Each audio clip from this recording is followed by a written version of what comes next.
Tu Aga wjeżdża do naszej kliniki. Tu ma podjazd.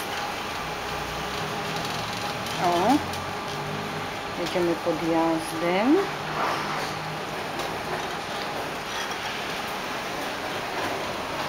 Dalej słychać budowy. Budowy słychać dalej. Ale to jest umbrella. Jest godzina 20. Jest wejście do naszej kliniki.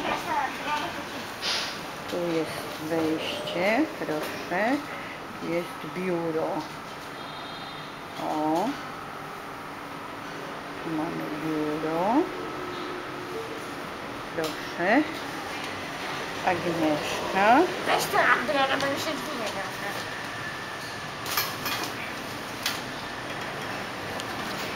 Tu przechodzimy. A, tu jest taki przedsionek. Tu też jest zimno jak szlak. Bo wszędzie jest klima. Tu są panie, które przygotowują posiłki.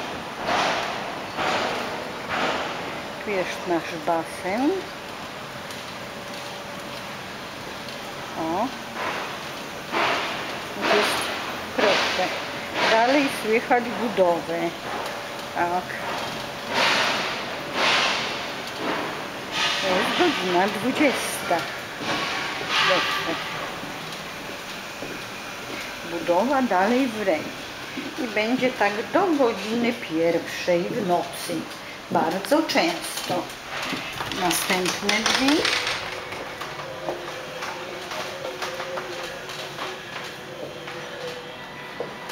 Dobra, koniec. Tu jest rehabilitacja.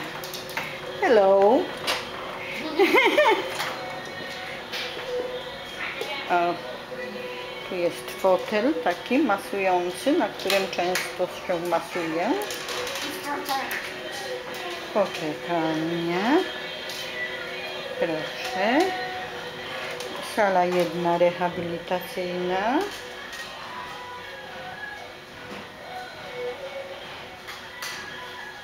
Bieżnia, na której ćwiczę codziennie 15 minut. Rowerek. Tak. I Peti. Śliczna dziewczyna. Lustra. O. Proszę. A tu jest nasza komora. Hyperbaryk. I druga fajna dziewczyna. Mo. Fajna. Bardzo sympatyczna. O. I hyperbaryk. Komora baryczna, do której włazimy. O. I następne pomieszczenie. Tak, proszę bardzo.